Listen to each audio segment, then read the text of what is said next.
नमस्कार, राधे राधे। मैं सच्चिदानंद सिंह कुशवाहा आप सभी को रक्षाबंधन के इस पावन पर्व की बहुत बहुत बधाई एवं हार्दिक शुभकामनाएं। श्रावण शुक्ल पूर्णिमा अर्थात रक्षाबंधन का यह त्यौहार दो त्योहारों का अनूठा समन्वय है। पहला त्यौहार जिसे हम रक्षाबंधन के नाम से जानते हैं, वहीं आज के दिन दूसरा त्यौहार श्रावणी कर्म के नाम से जाना जाता है। इस दिन केवल बहनें ही भाइयों को राखी बांधती हैं, ऐसा आवश्यक नहीं है। त्यौहार वास्तविक आनंद पाने के लिए धर्मपरायण होना जरूरी है। इस पर्व में दूसरों की रक्षा के धर्म भाव को विशेष महत्व दिया गया है। जनसाधारण को चाहिए कि प्रातःकालीन कर्मों से निवृत्त होकर स्नान ध्यान करके उज्ज्वल तथा शुद्ध वस्त्र पहने अथवा सूत के वस्त्र में चावल की छोटी छोटी गांठें केसर अथवा हल्दी से रंग में रंग ले, गाय के गोबर से घर लीपकर चावलों के आटे का चौक पूरकर मिट्टी के छोटे से घड़े की स्थापना करें। पुरोहित बुलवाकर विधि पूर्वक कलश का पूजन करवाओ। पूजनोपरांत चावल वाली गांठों को पुरोहित यजमान की कलाई में बांधते हुए यह मंत्र पढ़ें।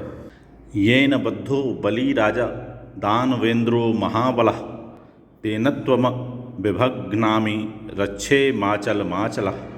रक्षाबंधन का वैदिक स्वरूप यही है। इस दिन बहनें भाइयों को सूत की राखी बांधकर अपनी जीवन की रक्षा का दायित्व उनको सौंपती हैं। रक्षाबंधन की इस प्रथा की प्रसिद्ध एवं पौराणिक कथा है, आइए हम उसका श्रवण करते हैं। रक्षाबंधन की पौराणिक कथा के अनुसार एक बार दैत्यों तथा सुरों में युद्ध छिड़ गया और वह लगातार 12 वर्षों तक चलता रहा। असुरों ने देवताओं को पराजित करके उनके प्रतिनिधि इंद्र को भी पराजित कर दिया। ऐसी दशा में इंद्र भागे भागे अपने गुरु बृहस्पति के चरणों में गिरकर निवेदन करने लगे, गुरुवर, ऐसी दशा में परिस्थितियां कहती हैं कि मुझे यहीं प्राण देने होंगे। न तो मैं भाग ही सकता हूँ और न ही युद्ध भूमि में टिक सकता हूँ, कोई उपाय बताइए।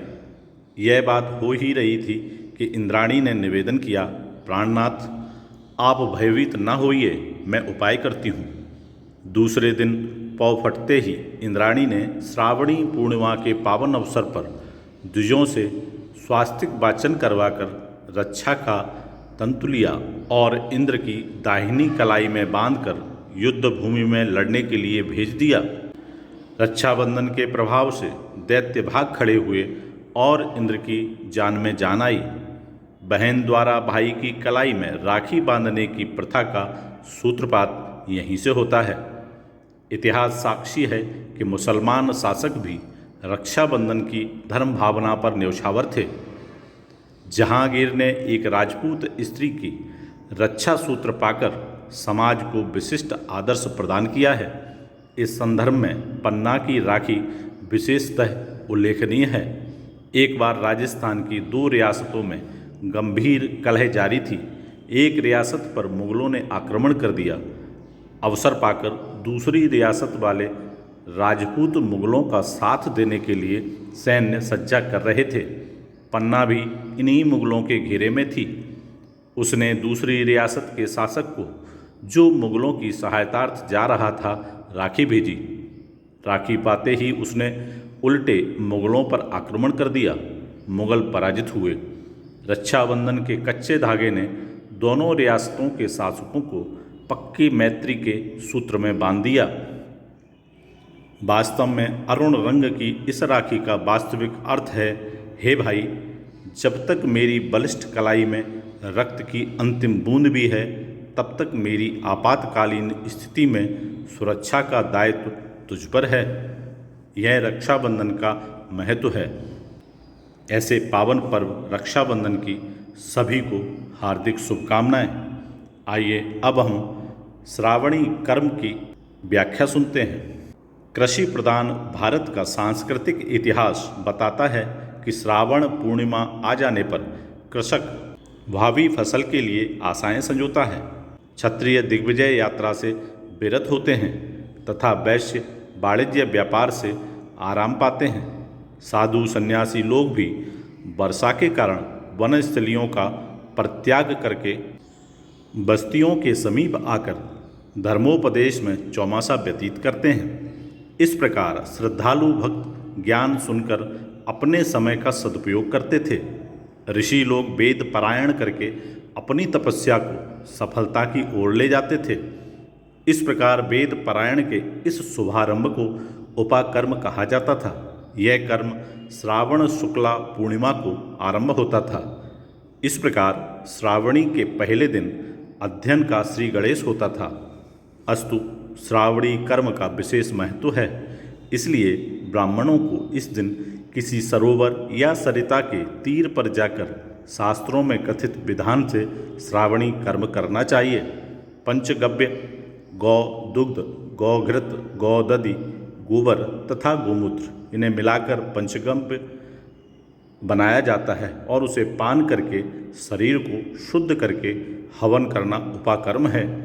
इसके उपरांत जल के सामने भगवान सूर्य की प्रशस्ति करके अरुंधति सहित सातों ऋषियों की अर्चना करके दही तथा सत्तू की आहुति देनी चाहिए। इसे उत्सर्जन कहते हैं। इसी दिन यज्ञोपवीत के पूजन का विधान भी है। पुराना यज्ञोपवीत उतार कर नया धारण करना इस दिन की श्रेष्ठता है। इसी दिन इसलिए उपनयन संस्कार करके विद्यार्थियों को गुरुकुलों में वेदों का अध्ययन एवं ज्ञानार्जन के लिए भेजा जाता था। इस प्रकार श्रावणी पूर्णिमा अर्थात रक्षाबंधन के इस त्यौहार का हमारे वैदिक संस्कृति में, हमारे धर्म संस्कृति में, हमारे शास्त्रों में बहुत ही महत्वपूर्ण स्थान है और इसे विद्वान जनों ने बहुत ही गंभीरता से वर्णित किया है। हम सबके जीवन में रक्षाबंधन का यह त्यौहार सुख, शांति और प्रसन्नता लाए। हम सब पर परमात्मा की कृपा हमेशा बनी रहे। हम हमेशा सत्कर्म में लगे रहें और जीवन के हर लक्ष्य को प्राप्त करते रहें। इन्हीं शुभकामनाओं के साथ फिर मिलूँगा एक नए वीडियो में। तब तक आप सभी स्वस्थ रहें, हंसते रहें, मुस्कुराते रहें और हर्ष और उल्लास के साथ रक्षाबंधन का यह त्यौहार मनाते रहें। तब तक के लिए आप सभी को राधे राधे।